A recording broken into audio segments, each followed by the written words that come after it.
Next, we're going to work on the front of the pelvis.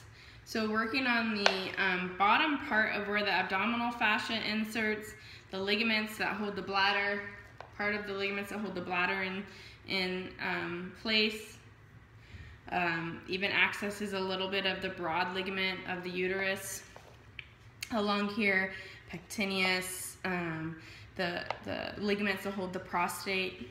So this is a really important area to free up and help to start changing the pressures into the pelvic floor. So this is going to help with breathing, core stability, incontinence, low back pain, really powerful stuff to do. So we're going to take the ball sort of on the superior lip of the pubic bone and right inside. Again, the ball should be really soft, and the bigger the ball, the little bit more comfortable. It's probably like a bell curve. Too big is not quite right, too small is too uncomfortable. So finding the right size and softness of the ball is important.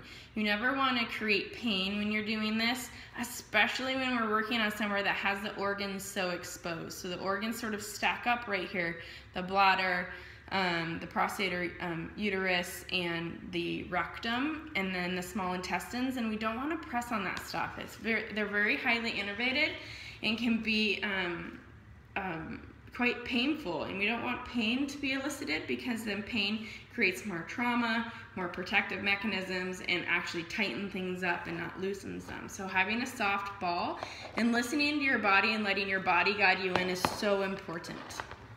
You're going to take that ball.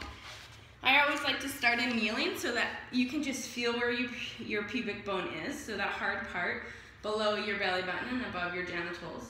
You're going to place the ball right on that bone and then slowly lower yourself down. Lowering yourself down, just take some breaths, and then you can feel the ball roll to the superior part of that bone. And notice again where the ball wants to let you in. Take some breaths and not forcing it. So go to the area of ease. So go where it's actually less uncomfortable. Take a couple breaths and see how your body then wants to move the ball in towards the spot that was uncomfortable. Your body will go where it needs to release as long as it's on its terms, not forcing it.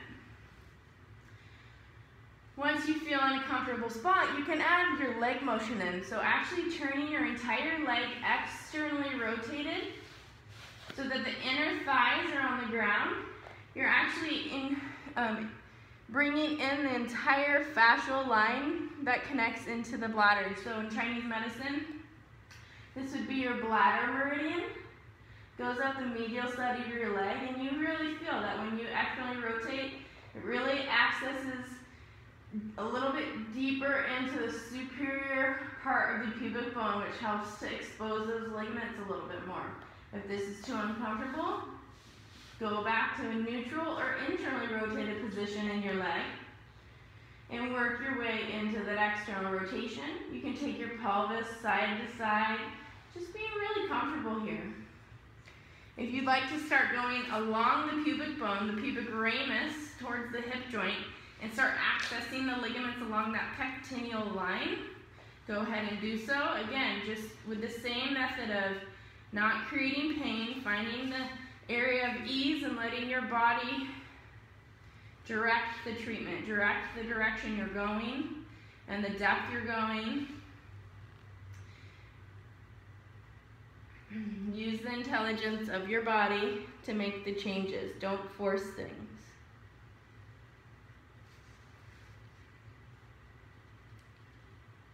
So you can work your way along the pubic ramus towards the AIIX of your hip, back to the center right above the pubic bone, and then to the other side.